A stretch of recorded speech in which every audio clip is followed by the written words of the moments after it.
How you doing, Cowboy? Doing great. How about you?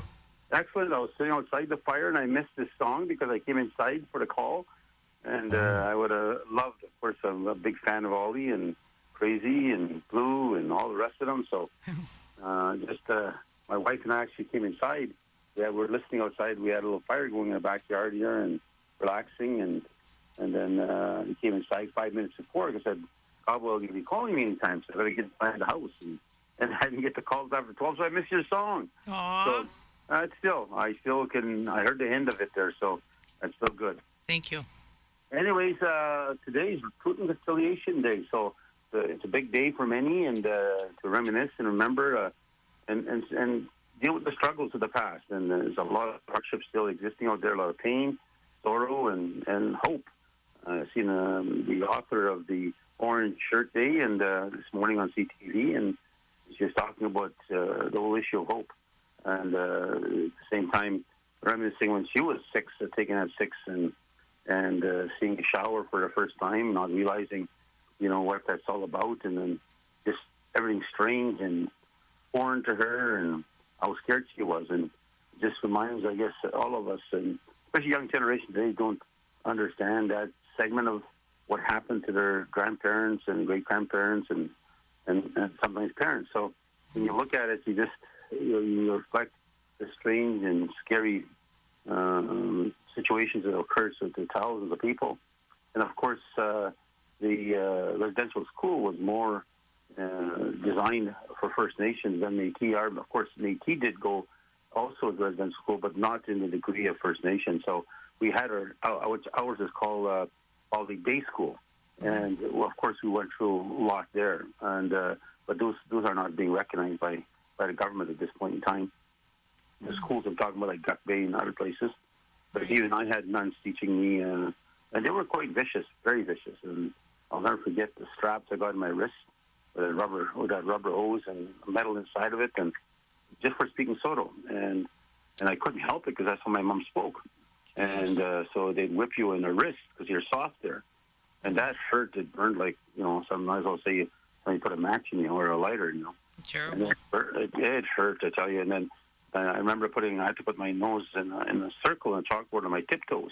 Oh. And then, because if you do it through 2 or 3 times in a day, speaking Soto, then after whipping on the wrist, then the next degree of punishment was you go on your tiptoes and you put your nose in a circle. Oh. And as soon as your legs are getting tired, your calves are hurting, going down, and then they have a stick they call the magic wand. They'd whip you in the back of your calves to put your nose back in a circle. So, I'll never forget that stuff. And, I had long hair up to my shoulders, and they put about 100 elastic bands on me and made me sit in front of the class all day in front of my peers, and all the other kids were snickering, putting their head down.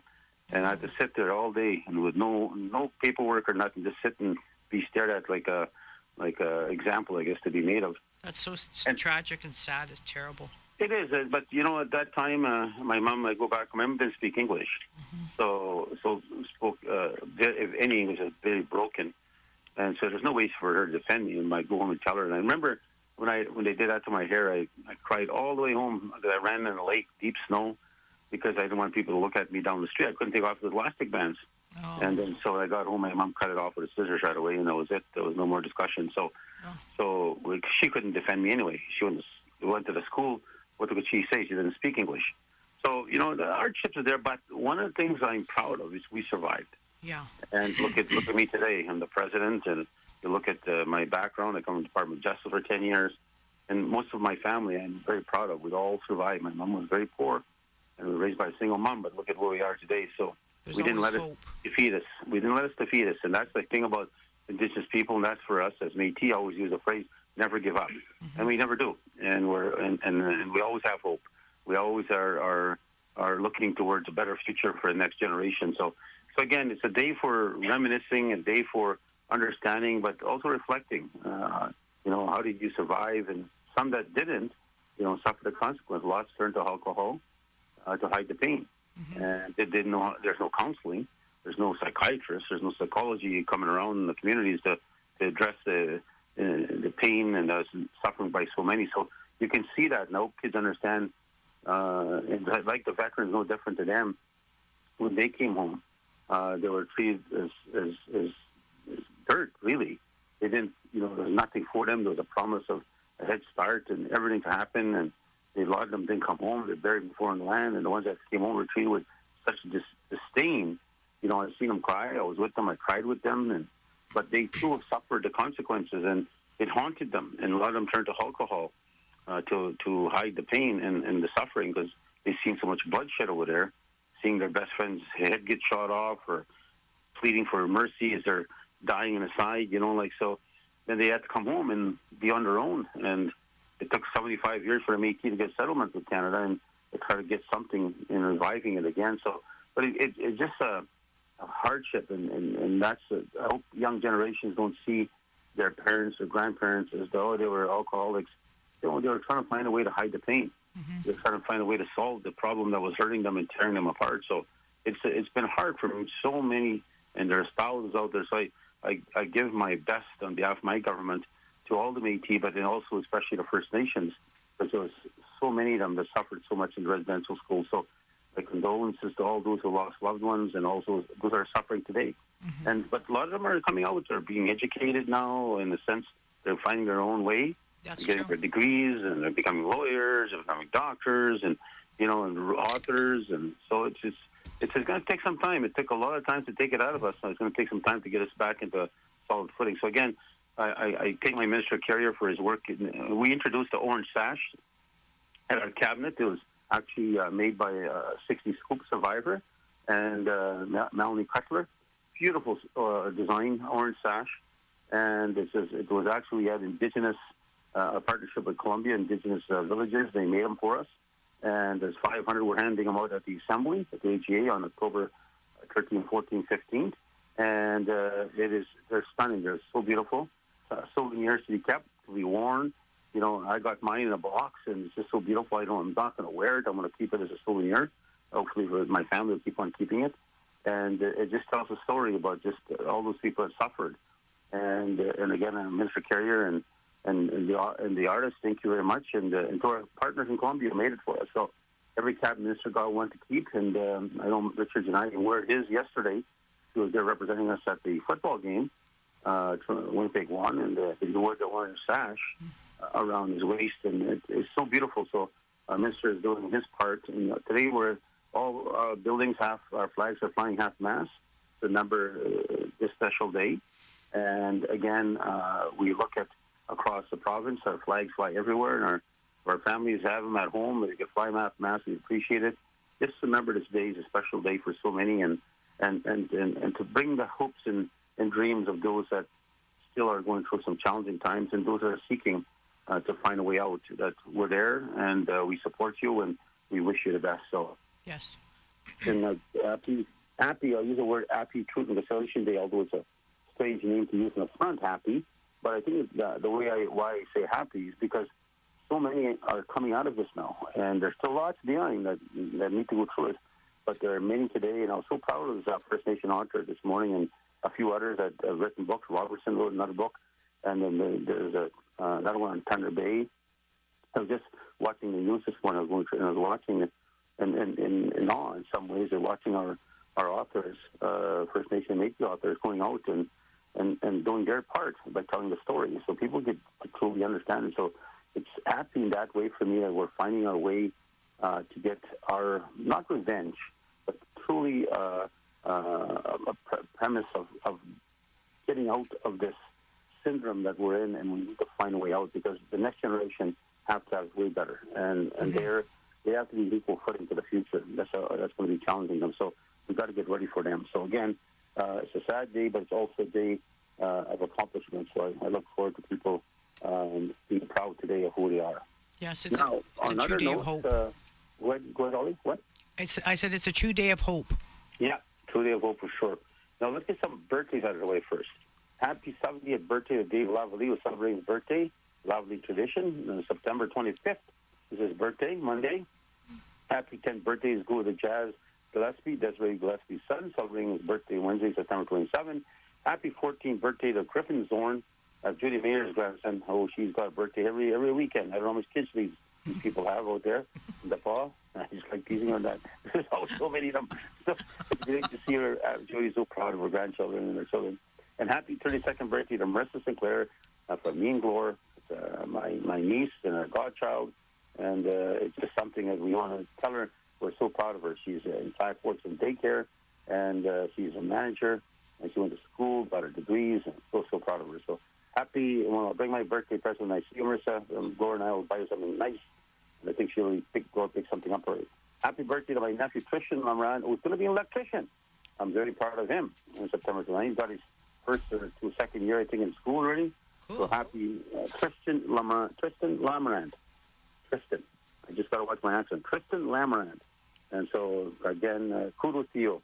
September 29th is his birthday. Happy birthday to Sheila Jackson. Happy, she works at Met, Métis Employment Training. She's been there a hell of a long time. And she's on her birthday. She doesn't tell her age. September 30th. And she's for sure in the 50s, I know that. So happy birthday, Adrian Carrier. The city woman is celebrating her birthday Sunday, October 1st. She doesn't give her birthday either. And then I want to say a happy special birthday to Tim Chartrand, who turned 6 on September 29th out in Ducks Bay. So those are the birthdays. Also, congratulations are going to go out to Senator Nora Cummings out in Saskatchewan. She actually received the Order of Merit at the ceremony on Wednesday, September 27th. The Order of Merit is the highest honor you can get in Saskatchewan. So kudos to you, Senator Nora. She's always fighting for the Métis rights and Métis recognition, and she's one hard-working lady, and she doesn't give up. This is a woman that does not give up. So I sent her a text this morning with 10 to 12 saying, I want to mention it on our radio show. There's a lot of people in Saskatchewan actually listen to our show. Okay. Like Richard and Laura out in Pine House, they always listen. Conrad Minneponus, so listens all the time. So hi to my friends out there. And happy 19th anniversary is going to Desiree and Sean Gillespie, who celebrating their anniversary on Monday, September 25th. I want to say special hi to Archie Broccini, and hope to see you Assembly this year. And Archie, of course, is aging out there, and but he still looks very young.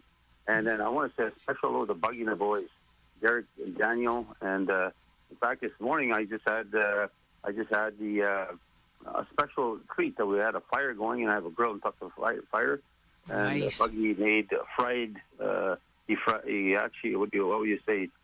Cooked the bacon right on the grill, and nice thick slices, and it was very nice. I never did that before, so have bacon on the grill, but it turned out good. So Buggy definitely is a chef to be reckoned with. So, but these boys are in from Cranberry. They're here to try out their first round in basketball tryouts that are taking place, and all the kids out there, a lot of Indigenous kids making First Nation. Kudos to you in the tryouts, and hope you make it. And look forward to seeing your name. And speaking of others that have made it, I want to talk about congratulations go to Connor Church, Reverend Métis citizen, a second-time winner of the Tom Longboat Award. He's the son of Mary Caruso on CTV in the mornings and Jason Church in Swan River. And he's wrestled for 13 years now. And so some of his early times with our sports program, including our hockey and mixed martial arts program he's part of. But he's now a champion, a recognized champion. He holds many first and second place titles in national championships, junior and senior age categories. He took first place in U.S. Sports Wrestling Championships going in 2023. Rookie of the year. He also took home gold, and he took home gold medals. And this is from the Canada Summer Games, but also the 25th Copa Sparta tournament in San Juan, Puerto Rico. So kudos to you. He's getting an award in Quebec on October 19th in Gatineau, Quebec. So kudos to you there, Connor, and congratulations to Mary Lee and Jason Church, and seeing their son become what he's become now, a champion. That's fantastic. Yeah, good job. I'm very, very proud of him. So, and then on September 27th, we had a chance to go out and celebrate and thank our staff for the AGA that they had just a few months ago, and they're looking to have another one again. So, and they work very hard, the staff, and they try to make everything so comfortable and easy for our people out there. And Gloria's been running our assemblies now for 20 years, and it was a challenge to make sure you got 3,000 people coming in, and maybe another couple, 500-600 more on the screens. And she works very hard to make sure everybody stays comfortable and everything works like a smooth running train, you know. So, and it's hard work. I thank all the staff. I told them that to make our people feel comfortable and to make sure to get as much information as they can. At the same time, taking pride in their assembly and taking pride in the work they do. Our staff are amazing. So thank you all. and we went to did this celebration, or the new home of the Lake Manitoba Resort, which is the 9-hole golf course that the Federation owns now. Yay. And we're going to extend that to 3 more holes. It'll be 12 holes in a couple of years. But it's also going to be an RV center for camping. And you can leave your RV there all year long. And it's going to be one of the several only in Canada that have direct water and sewer hookup. You don't have to worry about septic tanks or anything of that nature. It's directly power, the water and sewer hookup directly to your camper. And just like you're living at home. So that's we had a great. great time. So I think Chris Brown out there was managing that on our behalf. And again, I want to conclude by saying thank you to all the staff. So let's not forget, we had a big announcement on Thursday. There's the announcement of the acquisition of 200 Main Street. So I want to thank Gord Dolan from Wawanesa, Mayor Scott Gillingham, who came, and also Rob Cano and Doug Lamont. We got regrets from Edgar Stephenson, he couldn't be there. And, of course, Francis Chartrand, Vice President of Northwest Region, was there to talk about earlier, and to say we're going to, not only are we going to own this building now, which we now own, it's 111,000 square feet. The credit union will be renting from there, still continue to rent from us now instead of Wawanesa. And I thank the Assiniboine Credit Union for being a tenant for ours, and to hopefully a long-time tenant. And they take about 40-something percent of the space. We'll take about 60. And so, and we'll have about 250 employees working from there. Mm-hmm. So that's good for downtown business, it's good for the city, and it definitely sends a positive message. And then we're working to showcase a Christmas light display. That's what we're working on right now. And you'll be able to see it proudly when you're driving down Main Street by past Portage and Main there, right in how do you best describe it? St. Mary's, maybe? Turn off there, St. Mary's in Maine. But it's a beautiful 7-story building. And you're going to see our signs coming up. One of them will be coming down. And then you'll see our markers, our flags, and a beautiful MMF emblem out there to showcase the pride we have. Oh. And it just makes me very proud as the president to achieve another success in getting this done. So if you look at overall, our investment downtown will be at least $19 million in other buildings we're buying and building. We have, of course, our Ronald McDonald House. It's the Chip Manor, I think they call that. That's right across in Notre Dame, right across the hospital. And that's going to serve families that come in that don't have a place to stay, and their loved one needs an operation or in a hospital, and they have kids with them. What do they do? And it's so expensive today in hotels. So we're building that. Construction is underway right now. So driving down Notre Dame, you'll see that construction happening. We also have construction for 2 youth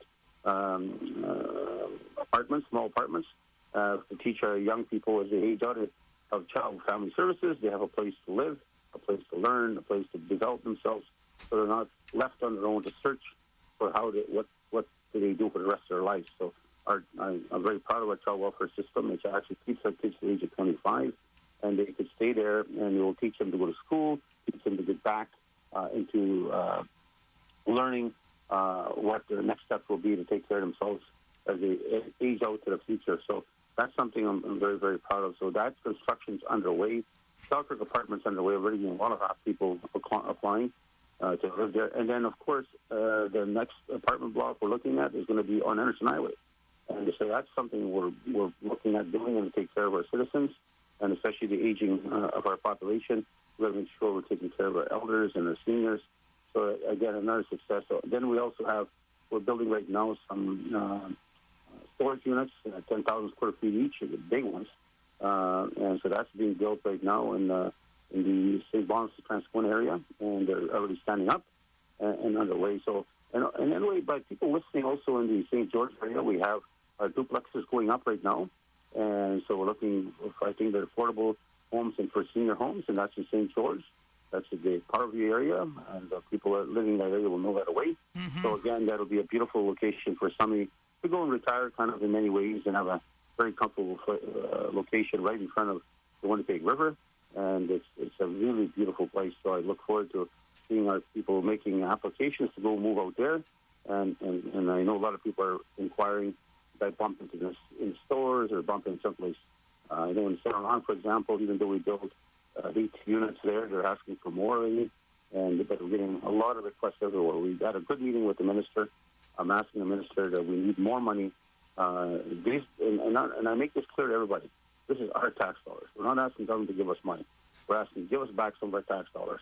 we want to make sure that we need more homes to be built like anybody else in Canada, and so we want to make sure we take care of our citizens. So I don't want to ever look, because the media asked me on the building we're buying on 200 Main, so did you get a government grant? I said, no, I never got a government grant. We're getting a mortgage. This is a business operation. So right away they look at it as a charity thing, so that's something I always look at and take offense at very, very clearly. And I also want to say a special thanks, I know he's listening, is to Ray and Glory St. Germain, who are celebrating their anniversary, 47th anniversary, so on September 25th. Of course, Ray is one of my heroes and always will be, and one of our legends. So speaking of legends, I heard you guys Clint William being played at the Red River Jig, and it's quite... I always miss Clint, Yes. He is completely, without doubt, one of the best musicians you could ever come across. That's for sure. And pride and proud. And it's something I truly miss. I hope he's... I don't say hope, it's wrong. I know he's listening above and watching down below, and he's very proud. So I did hear some more bad news about their family, and another heart attack occurred with one of the brothers, his name is Tommy. Oh. And and their mom's 102 years old. Oh. And so it must be so hard on her. So again, our prayers and thoughts go out to the family. And, it's sad to see when their loved ones, especially a parent, as great as fear you have is your child to go before you. So it must be very, very hard for her. And I want to, again, express my prayers towards her. Also, I want to say congratulations to Agnes Bonifoy, a dear friend of Anita Campbell, who's getting married today, actually, in Thompson. Archie McKay. So Agnes and Archie, kudos to you out in Thompson. So I will close off shortly now by saying again, thank you, Ollie, for covering Naomi. I think she's somewhere, I'm not sure where. In Ottawa, maybe? In Ottawa? I don't know. She's coming all over the place. She's always taking business here, business there, but that's what makes it Naomi who she is.